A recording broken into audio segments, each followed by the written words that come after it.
నమస్తే, నేను మీ మధు. టీడీపీ ప్రభుత్వం పార్టీ విషయంలో ఎంత స్ట్రిక్ట్ గా ఉంటుందో అందరికీ తెలిసిన విషయమే. ఒక్కసారి పార్టీని కాదనుకుని బయటికి వెళ్ళిన వాళ్ళు తిరిగి రావాలన్నా కూడా తాపత్రయ పడాల్సిందే. అయినా సరే వాళ్ళకి ఛాన్సులు అయితే రావు. అయితే ఇప్పుడు ప్రకాశం జిల్లాలో మాత్రం తీరు వేరులానే కనిపిస్తోంది. ఎప్పటి నుంచో పార్టీని నమ్ముకునున్న వ్యక్తికి మళ్ళీ పార్టీలో ఆఫర్ వచ్చే అభిప్రాయాలైతే ఎక్కువగానే వినిపిస్తున్నాయి. ఇది ఎంతవరకు నిజం అనే విషయాల గురించి రోజు మనం తెలుసుకుందాం. ప్రస్తుతం మనతో పాటు ఉన్నారు సీనియర్ జర్నలిస్ట్ సిఎస్ రావు గారు. వారిని అడిగి మరిన్ని విషయాలను తెలుసుకుందాం. నమస్కారం సార్. నమస్తే సార్, టీడీపీ పార్టీ గురించి అందరికీ తెలిసిన విషయమే. చాలా స్ట్రిక్ట్ గా ఉన్న పార్టీ అని కూడా అంటారు బాబు గారి ఆధ్వర్యంలో. అయితే పార్టీ నుంచి ఒక్కసారి బయటికి వెళ్తే మళ్ళీ పార్టీలోకి రావడం అనేది అది కల్లో మాట. కానీ ప్రకాశం జిల్లాలో మాత్రం కొంచెం తీరు వేరేలా కనిపిస్తుంది అంటున్నారు. ఇందుకు మళ్ళీ పార్టీలోకి రావాలనుకుంటున్న ఆ నాయకుడు ఎవరు సార్? రావాలనుకుంటే ఇప్పుడు ఆహ్వానించే పరిస్థితి లేదు తెలుగుదేశం పార్టీలో. కారణం ఏంటంటే ఒకప్పుడు చంద్రబాబు నాయుడు గారు పూర్తి స్థాయిలో తెలుగుదేశం పార్టీని రన్ చేస్తున్నప్పుడు ఆయన కొంచెం ఫ్లెక్సిబిలిటీగా ఉంటాడు. కొంచెం క్షమించేటువంటి గుణం, క్షమార్హం అని అంటారు కదా, క్షమించే గుణం ఉంటుంది ఆయనకి. ఆయన మీద ఎన్ని ఆరోపణలు చేసినా, పర్సనల్గా ఎంత డ్యామేజ్ చేసినా మళ్ళా తీసుకున్నటువంటి సందర్భాలు అనేక ఉన్నాయి. కానీ ఇప్పుడు లోకేష్ ఆధ్వర్యంలో తెలుగుదేశం పార్టీ ఉంది కొంతమేరకు. సెకండ్ పవర్ పాయింట్గా లోకేష్ గారు ఉన్నారు. సో లోకేష్ గారు ఐడియాలజీ ఏంటంటే 83 మోడల్ తెలుగుదేశం పార్టీ కావాలి అనేది ఆయన యొక్క పాలసీ. ఎందుకంటే 83లో మొత్తం యంగ్స్టర్స్ వచ్చారు. ఎన్టీ రామారావు గారు 82లో పార్టీ పెట్టారు, 83లో ఎలక్షన్కి వెళ్ళారు. ఆ టైంలో ఎవరైతే ఎడ్యుకేటెడ్ పీపుల్ ఉంటారో, ఎవరైతే యంగ్స్టర్స్ ఉంటారో, ఎవరికైతే సమాజం పట్ల అవగాహన ఉంటుందో, ఎవరికైతే సమాజం ప్రజల పట్ల సేవాభావంతో ఉంటారో వాళ్ళందరినీ ఐడెంటిఫై చేసి ఆయన తీసుకొచ్చారు. ఇవాళ బీఆర్ఎస్ పార్టీలో ఉన్నా, లేదా వైఎస్ఆర్ కాంగ్రెస్ పార్టీలో ఉన్నా, లేదా తెలుగుదేశం పార్టీలో ఉన్నా, వీళ్ళందరూ కూడా ఆ రోజు 83లోకి వచ్చినటువంటి కొత్త బ్రీడ్ లేదా వాళ్ళ వారసులు ఎక్కువ మంది. ఈవెన్ బీఆర్ఎస్ పార్టీలో 99% వాళ్ళే ఉంటారు, ఇంక్లూడింగ్ కేసీఆర్ గారు. సో కాబట్టి ఏ పార్టీలైనా ఇవాళ ఆ రోజు 83లో ఆ రోజున ఎన్టీ రామారావు గారు వేసినటువంటి రాజకీయ పరమైన విత్తనాలే ఇవాళ రాజకీయ మొక్కలయ్యి ఇవాళ వృక్షాలుగా ఉన్నాయి. కొన్ని వాళ్ళ వారసులు కొంతమంది ఇచ్చారు. సో అలాంటి పార్టీలో రావడం పోవడం అనేది ఇప్పటి వరకు జరిగింది. కానీ లోకేష్ గారు ఇప్పుడు ఆ తరహా 83 తరహా పార్టీ రావాలి, కొత్త రక్తం రావాలి, కొత్త నాయకత్వం రావాలి, ఇప్పుడున్నటువంటి యువతరానికి కొంచెం వేవ్ లెంత్ కలిసేటువంటి లీడర్లు కావాలి అనేటువంటి ఒపీనియన్ ఉంది. అందుకే 2024 ఎన్నికల్లో మీరు అభ్యర్థుల ఎంపికల విషయంలో కూడా లోకేష్ గారు ఇనిషియేటివ్ తీసుకున్నారు. సో కొత్త వాళ్ళు వచ్చారు. కొత్త వాళ్ళు రావడంతో పాటు క్యాబినెట్ లో కూడా దాదాపు 7 మందిని కొత్త వాళ్ళని తీసుకున్నారు, యూత్ని. ఇంతకుముందు అలా ఉండేది కాదు. సో కాబట్టి ఇలాంటి పరిస్థితుల్లో మళ్ళా పార్టీ నుంచి వెళ్ళినటువంటి వాళ్ళు తిరిగి రావడం అనేది టఫ్ ఉంది ఇప్పుడు ప్రజెంట్. పైపెచ్చు ఇప్పుడు ఉన్నటువంటి పరిస్థితుల్లో అధికారంలో ఉన్నారు 164 మంది ఎమ్మెల్యేలు ఉన్నారు. సో 164 మంది ఎమ్మెల్యేలు ఉన్నప్పుడు పార్టీ స్ట్రాంగ్ గా ఉంది, ప్రభుత్వం స్ట్రాంగ్ గా ఉంది. ఇలాంటి పరిస్థితుల్లో తీసుకోవాల్సిన అవసరం లేదు. కానీ ఇండస్ట్రీస్టులు ఎవరైతే ఉన్నారో, పారిశ్రామికవేత్తలు ఎవరైతే ఉన్నారో, వాణిజ్యవేత్తలు ఎవరైతే ఉన్నారో, వ్యాపారవేత్తలు ఎవరైతే ఉన్నారో, వాళ్ళు అధికారంలో ఏ పార్టీ ఉంటే ఆ పార్టీలోకి రావాలని చెప్పేసి ఊవిళ్ళు ఊరుతుంటుంటారు. అలాంటి వాళ్ళలో సిద్ధారాఘవరావు గారు ఒకళ్ళు, ప్రకాశం జిల్లా మాజీ మంత్రి. ఆయనకి రాజకీయ భిక్ష పెట్టింది తెలుగుదేశం పార్టీ. అంతకుముందు ఆయన రాజకీయాల నేపథ్యం లేదు అసలు. ఆయన బేసిక్ గా గ్రానైట్ వ్యాపారి. ఆయనకి రాజకీయ భిక్ష పెట్టి వైశ్య సామాజిక వర్గం కాబట్టి ఆ వైశ్య సామాజిక వర్గానికి ప్రాధాన్యత ఇవ్వాలనేటువంటి ఉద్దేశంతో ఆయన్ని రాజకీయాల్లోకి తీసుకొచ్చి మంత్రిగా ఆయన్ని నిలబెట్టింది తెలుగుదేశం పార్టీ. కానీ ఎప్పుడైతే 2019 ఎన్నికల్లో తెలుగుదేశం పార్టీ అధికారాన్ని కోల్పోయిందో వెంటనే ఈ జెండాని కింద పడేసి తెలుగుదేశం పార్టీ జెండాని వైఎస్ఆర్ కాంగ్రెస్ పార్టీ జెండాని భుజాన్ని వేసుకున్నాడు. ఎందుకు వేసుకున్నాడు అంటే వ్యాపారాలను కాపాడుకోవడానికి వేసుకున్నాడు. అంతే, వెరీ సింపుల్. సో వ్యాపారాలు కాపాడుకుంటే వెళ్ళారు. ఇది అందరికీ తెలిసినటువంటి జగద్విదితం, నగ్న సత్యం. అలాంటి ఆయన్ని ఇప్పుడు మళ్ళా పార్టీలోకి తీసుకోవాలా వద్దా అనేటువంటి చర్చ గత కొంతకాలంగా జరుగుతుంది. ఈయన ఇప్పుడు ప్రయత్నం చేయటం కాదు. ఎప్పుడైతే 2024లో అధికారంలోకి వచ్చిందో కూటమి ప్రభుత్వం, ఆ రోజు నుంచి ట్రై చేస్తున్నాడు రావడానికి.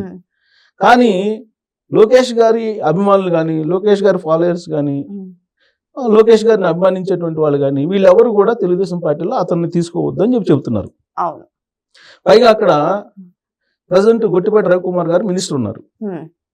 ఆయన భారీగా నష్టపోయాడు. ఆ రోజున వైఎస్ఆర్ కాంగ్రెస్ పార్టీ ఇప్పుడు సిద్ధారాఘవరావు గారిని ఎలా ఇబ్బంది పెట్టి పార్టీలోకి తీసుకుందో అదే తరహాలో ఈ గొట్టిపాటి రవికుమార్ గారిని గ్రానైట్ వ్యాపారం మీద కూడా వైఎస్ఆర్ కాంగ్రెస్ పార్టీ అధికారంలో ఉన్నప్పుడు రకరకాలుగా రైట్స్ చేయించి నష్టపరిచింది. అయినప్పటికీ ఆయన తెలుగుదేశం పార్టీలో కొనసాగాడు. అందుకే ఇప్పుడు ఆయన మినిస్టర్గా ఉన్నారు. ఇప్పుడు వాళ్ళ బంధువు దర్శి నియోజకవర్గం అక్కడ ఇన్ఛార్జిగా ఉన్నారు. మొన్న పోటీ చేసి ఓడిపోయారు లక్ష్మి గారని. ఆవిడ ఓడిపోయారు. ఇప్పుడు ఆవిడని కాదని చెప్పేసి సిద్ధారాఘవరావుని తీసుకొని దర్శి ఇన్ఛార్జి ఇచ్చే అవకాశం ఉందా? పైగా ఈయన ఏజ్ 70+ ఏజ్ వాళ్ళని తీసుకొని ఏం చేయాలి తెలుగుదేశం పార్టీ? ఇదే ప్రశ్న లోకేష్ గారి ఫాలోయర్స్ అడుగుతున్నారు. సో కాబట్టి ఆయన తెలుగుదేశం పార్టీ అధినేత చంద్రబాబు నాయుడు గారికి బాగా తెలిసినటువంటి వ్యక్తి. చంద్రబాబు నాయుడు గారిని కలిశారు. చంద్రబాబు నాయుడు గారిని ఎప్పుడు కలిశారు? బుడమేరు వరదలు వచ్చినాయి విజయవాడలో. ఆ వరదల సందర్భంగా ఆయన సహాయం చేయడానికి ముందుకు వచ్చారు, డబ్బులు ఉన్నాయి కాబట్టి. సరే వచ్చిన సందర్భంగా చంద్రబాబు గారిని కలిశారు. కలిసిన తర్వాత పార్టీలోకి వస్తానని చెప్పేసి అడిగారని చెప్పి ఆ రోజు వచ్చినట్టు న్యూస్. సరే ఈయన ఏది చెప్పరు చంద్రబాబు గారు. ఎవరు పోయి అడిగిన ఏది చెప్పినా వింటారు. విన్న తర్వాత చూద్దామమ్మా అంటారు. ఇదే సమాధానం అందరికి ఇదే ఉంటుంది. ఓమ్మా చేద్దామమ్మా చూద్దామా అంటారు. సో అప్పటి నుంచి నేను తెలుగుదేశం పార్టీలోకి వస్తున్నారు సిద్ధారాఘవరావు గారు అని చెప్పి ప్రచారం మొదలైంది. కానీ ఇవాళ వరకు అది సాకారం కాల. ఇప్పుడు మళ్ళీ గత 2-3 రోజుల నుంచి ఉధృతంగా తెలుగుదేశం పార్టీలోకి వస్తున్నారు అనేది వినిపిస్తుంది. దీంతో అక్కడ ఉన్నటువంటి గొట్టిపాటి రవికుమార్ గారి అనుచరులు, వాళ్ళ అభిమానులు ఆయన్ని తీసుకోకూడదు, ఆయన వద్దు మనకి అనేటువంటిది వాళ్ళు ప్రచారం చేస్తున్నారు. పైగా ఈయన దర్శి నియోజకవర్గంలో నెక్స్ట్ టికెట్ నాకే అని చెప్పి ప్రచారం చేసుకున్నాడు చేరకుండానే. సో ఇలాంటి పరిస్థితుల్లో డిస్టర్బెన్స్ అయితే తీసుకురారు కదా పార్టీలో. పైగా ఇప్పుడు ఆయన్ని తీసుకుంటే అదే జిల్లాకు సంబంధించిన కరణం బలరామకృష్ణమూర్తి గారిని కూడా తీసుకోవాలి. ఆయన 70+. ఇలాంటి వాళ్ళు రాష్ట్రంలో దాదాపుగా 30-40 మంది ఈ 70+ బ్యాచ్ ఉన్నారు. ఏది తెలుగుదేశం పార్టీలోకి రావడానికి, తెలుగుదేశం పార్టీని వీడి వెళ్ళినటువంటి వాళ్ళు, ఆ రోజున వైఎస్ఆర్ కాంగ్రెస్ పార్టీకి వెళ్ళినటువంటి వాళ్ళు. పైగా తెలుగుదేశం పార్టీలో గెలిచి కరణం బలరామకృష్ణమూర్తి గారు వైఎస్ఆర్ కాంగ్రెస్ పార్టీ వైపు ఉన్నారు. అప్పట్లో ఇది వల్లభనేని వంశీ లాగా జగన్మోహన్ రెడ్డి గారి వైపు ఉన్నారు. సో ఆయన కూడా ఇప్పుడు తెలుగుదేశం పార్టీలోకి రావాలనుకుంటున్నారు, ఆయన కొడుకు రాజకీయ భవిష్యత్తు కోసం. ఇప్పుడు సిద్ధారాఘవరావు గారు కూడా ఆయన కొడుకు రాజకీయ భవిష్యత్తు కోసమే ఈ ప్రయత్నాలు చేస్తున్నారు. కాబట్టి వీళ్ళని 70+ వాళ్ళని, లేదంటే పార్టీ కష్టాల్లో ఉన్నప్పుడు, లేదంటే సంక్షోభంలో ఉన్నప్పుడు కాడి కింద పడేసి వెళ్ళిపోయినటువంటి వాళ్ళని తీసుకునేటువంటి పరిస్థితి ఇవాళ లోకేష్ గారి నాయకత్వంలో లేదు అనేది పార్టీల అంతర్గతంగా జరుగుతున్నటువంటి చర్చ. కానీ ఇలాంటి వాళ్ళని పార్టీలోకి తీసుకుంటే కష్ట సమయంలో వదిలేసి వెళ్ళిపోయారు, వైసీపీలో చేరారు.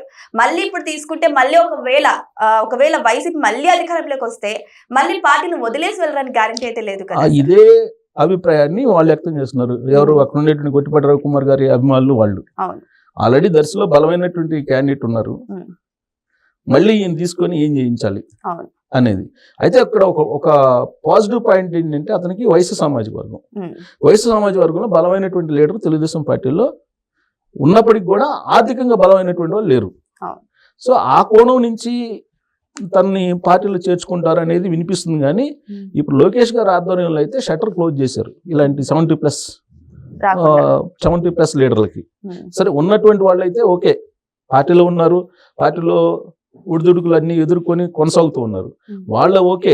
కానీ పక్క పార్టీ నుంచి తీసుకొని 70+ని మోసే పరిస్థితి వాళ్ళ తెలుగుదేశం పార్టీలో లేదు. కారణం ఏంటంటే కూటమిలో ఉంది బీజేపీ, జనసేన, తెలుగుదేశం పార్టీ. సీట్ల విషయంలో కానీ, షేరింగ్ విషయంలో కానీ రకరకాల కష్టాలు పడాలి రాబోయే రోజుల్లో ఒకవేళ వీళ్ళని తీసుకుంటే. సో అంత తలనొప్పి ఎందుకు తీసుకొచ్చుకుంటుంది పార్టీ? పైగా లోకేష్ గారు అలాంటి పెట్టుకోరు అనేది అభిమానులు ఇప్పుడు తెలుగుదేశం పార్టీ క్యాడర్ చెప్పుకుంటున్నారు లోకేష్ గారి గురించి. సో లోకేష్ గారు ఒప్పుకుంటేనే ఆయన పార్టీలో వచ్చే అవకాశం ఉంది. ఆయన ఒప్పుకోరు, ఎందుకంటే 83 మోడల్లో పార్టీని రివ్యాంప్ చేయాలనే ఆలోచనతో ఆయన ఉన్నారు. కొంతవరకు చేశారు 2024లో, పూర్తి స్థాయిలో చేయాలనుకుంటున్నారు. కాబట్టి ఇలాంటి 70+లను తీసుకొని మోసేటువంటి అవకాశం లేదు. లోకేష్ గారు అందుకు ఒప్పుకునే అవకాశం లేదు. ఆయన షట్టర్ ఎప్పుడో క్లోజ్ చేశారనేది తెలుగుదేశం పార్టీలో ఆయన అభిమానుల యొక్క ఒపీనియన్. సో కాబట్టి ఆయన ఆశలు నెరవేరవేమో అనేది అనిపిస్తుంది, ఒక అంచనా. సో ఏదేమైనా సరే ఇప్పుడు 70+ అంటే ఎవరైతే సీనియర్ నాయకులు ఉన్నారో టీడీపీని వదిలేసి వెళ్ళిన వాళ్ళు చివరికి తిరిగి వాళ్ళు అదే గూటికి చేరాలని అయితే నిర్ణయించుకున్నారు. కానీ వారికి అవకాశం వస్తుందో రాదో, ఎందుకంటే ఇప్పుడు లోకేష్ గారి నాయకత్వం కూడా నడుస్తుంది కాబట్టి మరి ఆయన నవ్యాంధ్ర ప్రకారం చూసుకుంటే ఆయన ముందుకు తీసుకెళ్లాలని చూస్తున్నారు. సో ఇదే విధంగా ఆయన యువతకు ఎక్కువగా అవకాశాలు కూడా ఇస్తున్నారు. మరి వెయిట్ చేసి చూద్దాం ఎవరైతే తిరిగి రావాలనుకుంటున్నారో వారికి అవకాశాలు కలుగుతాయా లేదా అని. Thank you so much. Thank you sir.